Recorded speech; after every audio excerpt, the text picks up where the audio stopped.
প্রিয় দর্শক বন্ধুরা, এই মুহূর্তের জন্য আপার প্রাইমারি থেকে গুরুত্বপূর্ণ খবর আপডেট উঠে আসছে।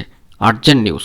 এই ভিডিওর মধ্যে সবটাই আলোচনা করছি, তাই গুরুত্বপূর্ণ এই ভিডিওটিকে শেষ পর্যন্ত শুনে বোঝার চেষ্টা করবেন এবং সম্পূর্ণ ভিডিওটিকে শেষ পর্যন্ত দেখে নেবেন।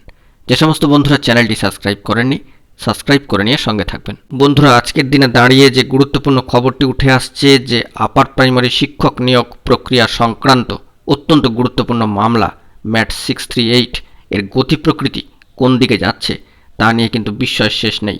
কিন্তু ইতিমধ্যেই সেই সংক্রান্ত বিষয়ে অত্যন্ত জরুরি খবর উঠে এসেছে আগামী সোমবারের জন্য, অর্থাৎ আগামীকাল কি ঘটতে চলেছে তার একটা গুরুত্বপূর্ণ খবর থাকছে এই ভিডিওর মধ্যে। বন্ধুরা, আগামী সোমবারের জন্য মামলা কিন্তু লিস্টেড হয়েছে, কিন্তু তা দেখলে আপনাদের চক্ষু চড়ক গাছ হয়ে যাবে।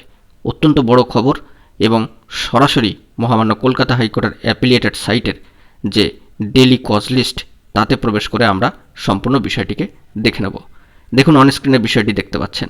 মহামান্য কলকাতা হাইকোর্টের অ্যাপিলিয়েটেড সাইটের ডিভিশন বেঞ্চের 8 নম্বর কোর্টে যে মান্থলি কজ লিস্ট, সেখান থেকে একটি বড়সড় আপডেট খবর উঠে আসছে।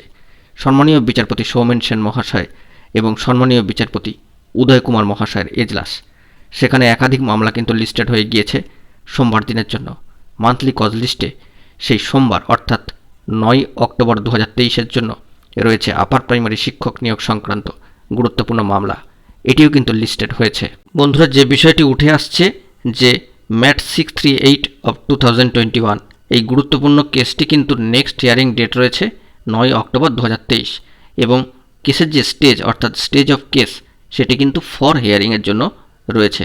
অর্থাৎ সরাসরি স্পষ্ট অনস্ক্রিনে বিষয়টি আপনারা দেখতে পাচ্ছেন। আমরা যদি একটু স্ক্রোল ডাউন করে নিচের দিকে নামতে থাকি তবে দেখতে পাবো একেবারে 100 পেরিয়ে এই মামলা কিন্তু চলে এসেছে 133 নম্বর আইটেমে। বন্ধুরা, সরাসরি দেখতে পাচ্ছেন MAT 638 of 2021 Rajib Brahma and others versus state of West Bengal and others. এই মামলা কিন্তু 133 নম্বর আইটেমে রয়েছে আগামীকালকের জন্য, অর্থাৎ সোমবারের জন্য। তাই বন্ধুরা, আগামীকালকের জন্য এই মামলা আইটেম নম্বর এতটা নিচের দিকে লিস্টেড হয়ে থাকার জন্য আদেও শুনানি হবে কিনা, অর্থাৎ হিয়ারিং হবে কিনা, সে নিয়ে কিন্তু একটা বিস্ময়ের জায়গা থেকেই যাচ্ছেন এবং অনেকেই কিন্তু এই বিষয়ে বিশ্বাস প্রকাশ করছেন। তবে উপর্যুপরি এই বিষয়টি বলে রাখা দরকার যে আগামীকালকে নতুন সপ্তাহে প্রথম দিন সোমবার, কালকেই কমিশন কোর্টে যায় কিনা সেটাও কিন্তু এখন দেখার বিষয়। কারণ কমিশন কোর্টে না যাওয়া পর্যন্ত কোনো ধরনের হেলদোল কিন্তু কিছুই লক্ষ্য করা যাচ্ছে না।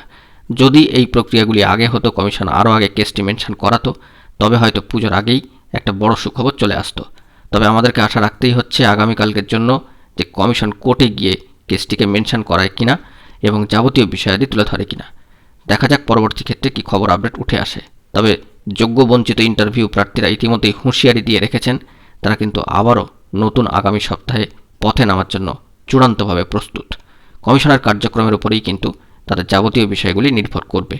তারা চান দ্রুত কমিশন কেস মেনশন করাক এবং নিয়োগ কাউন্সেলিং সংক্রান্ত অর্ডারটি বের করে আনুক। অবশ্যই তারা দীর্ঘ সময় ধরে কিন্তু বঞ্চিত। বন্ধুরা, পরবর্তী ক্ষেত্রে গুরুত্বপূর্ণ খবর উঠে এলে অবশ্যই তুলে ধরব। বন্ধুরা, এখন এই পর্যন্তই। চ্যানেলটিকে সাবস্ক্রাইব করে সঙ্গে থাকুন। ধন্যবাদ।